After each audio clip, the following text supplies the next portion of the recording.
है। अगर यहां पर फायर नॉर्म्स फॉलो किए गए होते ना, तो आग लगने के साथ वहां पर इक्विपमेंट्स मौजूद होते और उस आग पर काबू पा लिया जाता। ये नौबत नहीं आती, ये नौबत आती ही नहीं। लेकिन कौन देखेगा? 2000 सब फाइल में चल रहा है ना। 2016 ऐसे अधिकारियों को, 2016 ऐसे विभाग में काम करने वालों को ना चुन चुन कर गिन गिन कर इनकी लिस्ट बनाइए ना भाई। क्यों नहीं बनाते हैं? इनकी लिस्ट बनाइए।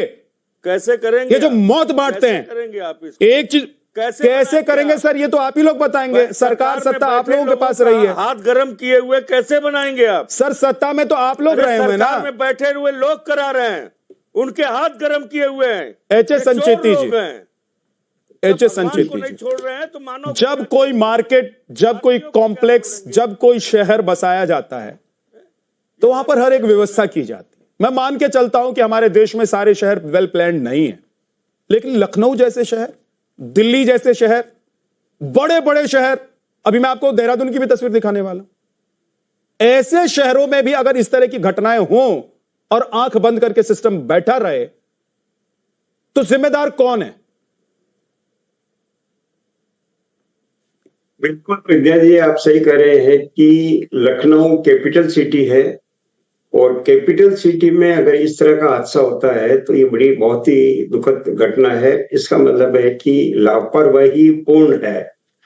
ये जिम्मेदारी आपकी लोकल बॉडीज की होती है।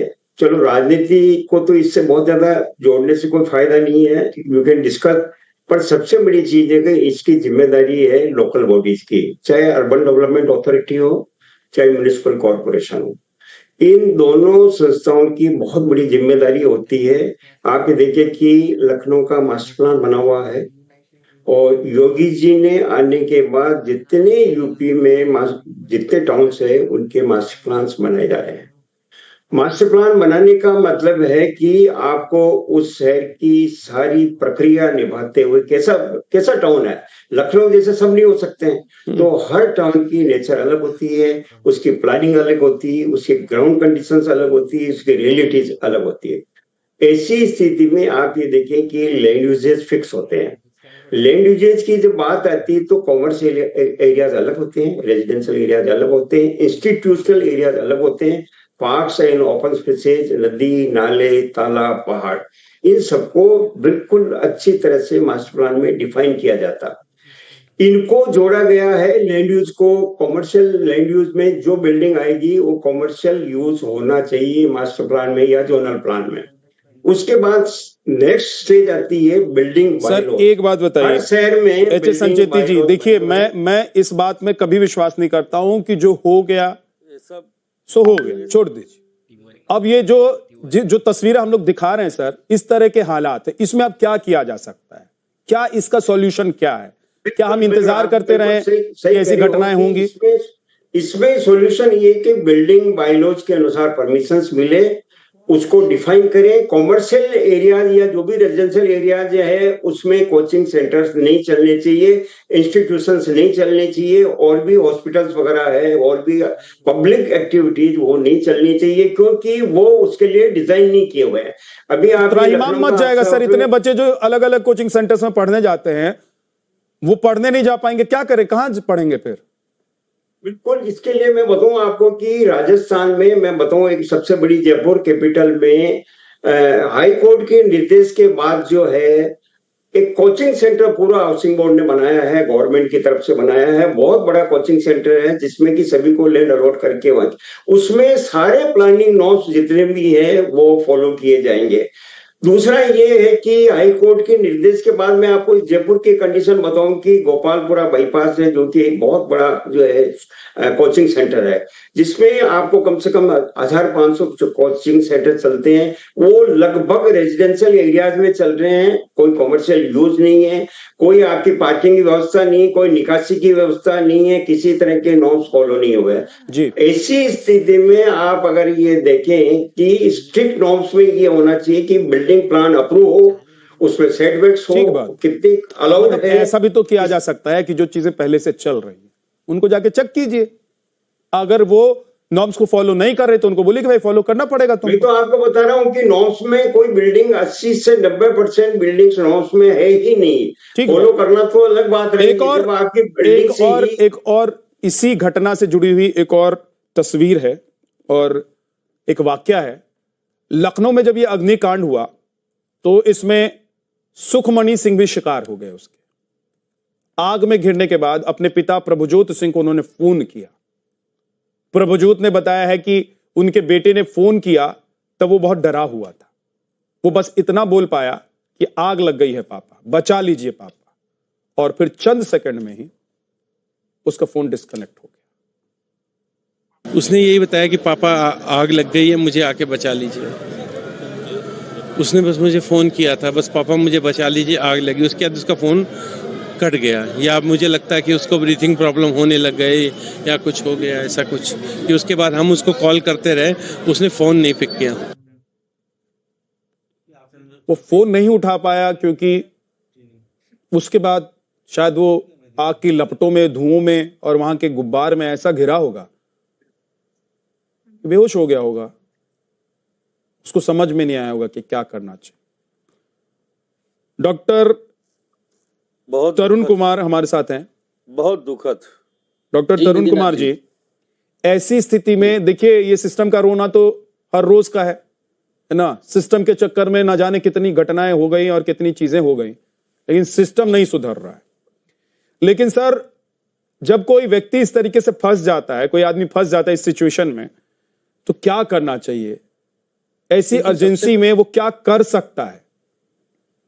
ऐसी कंडीशन में सबसे पहले तो आपको वेंटिलेशन इंश्योर करना है। अगर कोई खिड़की दरवाजे खोल सकते हैं या तोड़ सकते हैं तो, ताकि धुआं बाहर जाए, है ना। तो अगर वो कर पाएंगे आप तो उसमें इजी हो जाता है कि,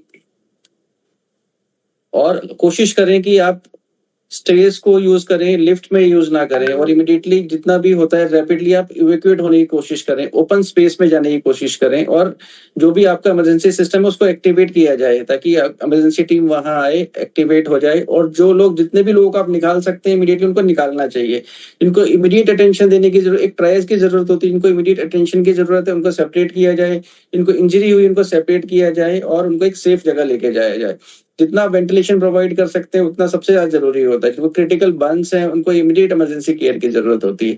लेकिन आपको सबसे पहले वहाँ एम्बुलेंस आनी चाहिए, फायर सेफ्टी मेजर्स आने चाहिए, और आपको हमेशा ही ऐसे सिस्टम में कि कॉरिडोर्स बड़े हों, इमरजेंसी एग्जिट हो, और वहां आपको फायर के जो सिस्टम्स होते हैं, ट्रिगर सिस्टम होते हैं, वो एक्टिवेट हो, तभी आप टाइमली एक्ट कर पाएंगे। क्योंकि ठीक है सर, ये सब तो आप नॉर्म्स बता रहे हैं कि अगर सब कुछ ठीक रहा तो हम ऐसे करके बच सकते हैं, निकल सकते हैं।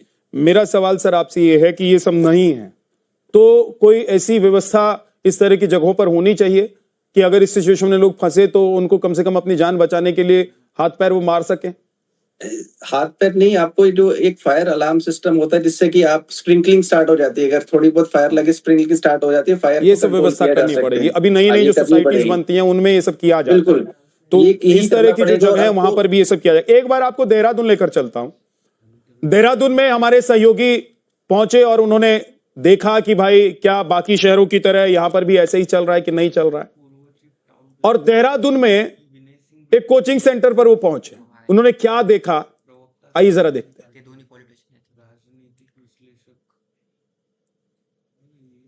बीती शाम उत्तर प्रदेश की राजधानी लखनऊ में हुए बड़े हादसे के बाद 15 बच्चों की जान चली गई। ऐसे में एक रियलिटी चेक हम भी कर रहे हैं। हम उत्तराखंड में हैं, उत्तराखंड की राजधानी देहरादून में है। आपको दिखा रहा हूं मैं इस समय करणपुर क्षेत्र में हूं, जहां पर काफी संख्या में यहाँ पर कोचिंग सेंटर्स हैं, कई स्कूल कॉलेजेस हैं, तो यहाँ पे सेंटर्स चलाए जाते हैं। देखिए, सबसे पहले मैं जिस सेंटर के बाहर खड़ा हूँ, देखने में बड़ा अजीब सा लग रहा है। आप देखिए ये जो सेंटर है,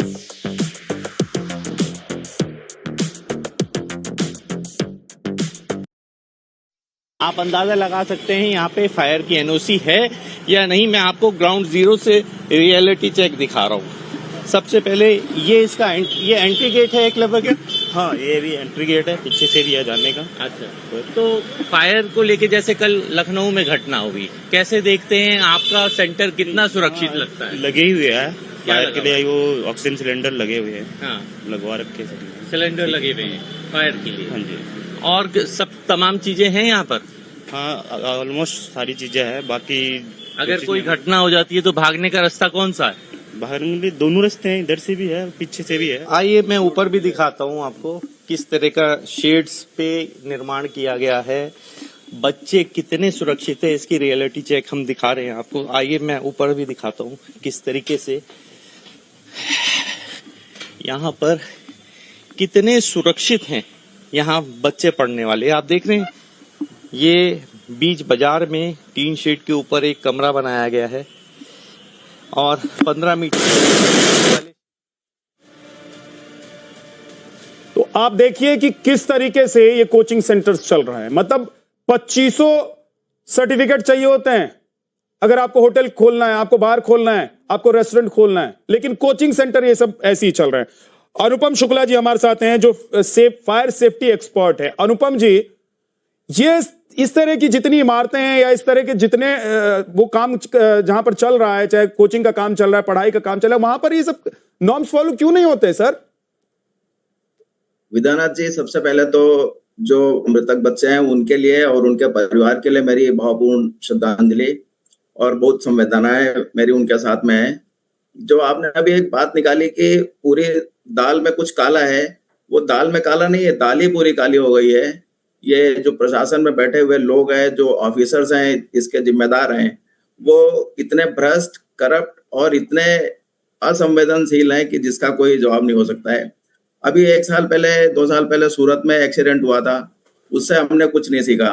अभी दिल्ली में होटल में एक्सीडेंट हुआ, उससे हमने कुछ नहीं सीखा। ठीक है, हम सीखते ही तो नहीं है, हम तो सीखते हैं सर, हम आपके जैसे लोग सीखते हैं, वो नहीं सीखते जिनको सीखने की जरूरत है। जिनको सीखने की जरूरत है। सिस्टम तब जगता है जब हम लोग उसको डंडा मार के जगाने की कोशिश करते हैं, बाकी टाइम वो फाइलों में सोया रहता है क्योंकि उसका फाइल दुरुस्त रहता है। बहुत बहुत शुक्रिया आप सभी मेहमानों का हमारे साथ जुड़ने के लिए।